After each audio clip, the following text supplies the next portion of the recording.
Here's a story that has gone unnoticed, slightly unnoticed, and I think this is a very significant story. There was a reporter who was arrested in West Virginia after persistently asking questions of Secretary Tom Price.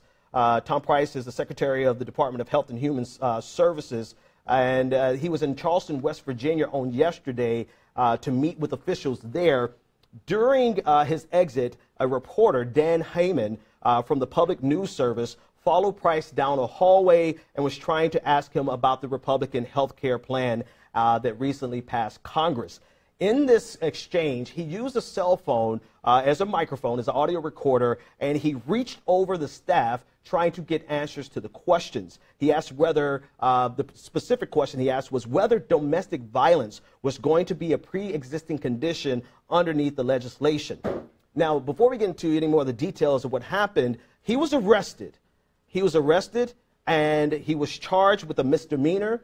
He had to pay a $5,000 bail to get out after spending 8 hours in jail for doing his job. The local authorities there stated that he was no longer in a public space. The reporter contests that. He says that he was in a public space and he was doing his job as a journalist and expressing his First Amendment right to do so. He was arrested. The local authorities in West Virginia stated that he crossed over into the area, into the space of the Secret Service.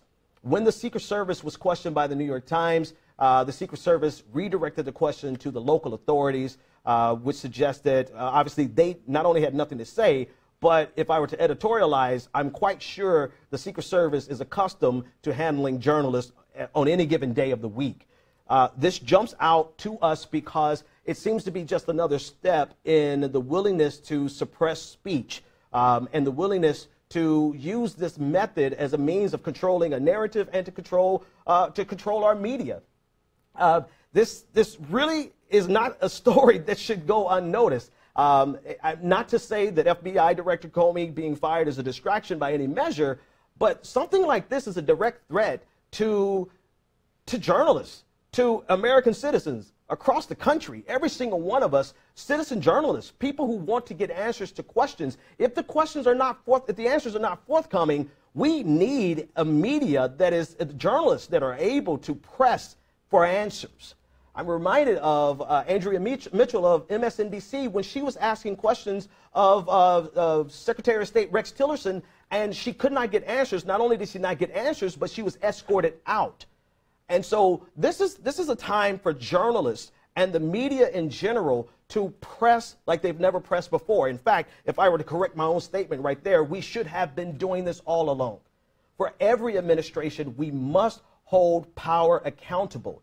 And it's events like this that sends a chill down the spines of anyone who has ever pressed into a crowd in order to get an answer from a politician or a policymaker. It sends chills down their spines because they realize that they could be next. And what do they have to do? How many hours do they have to spend in jail? How much would they have to post in bail because local authorities felt as though you were violating the private space of a public official? So we want to keep our eyes on this story to see how it pans out. The ACLU has come out and stated that it is a blatant attempt to chill an independent and free press. They went on to say the charges against him are outrageous and they must be dropped immediately. And again, the Secret Service had no comment. They referred it back to the local West Virginia authorities. We definitely want to keep our eyes on that because if nothing else, we need our media, we need our journalists to be as free as possible to get the answers that we need to get.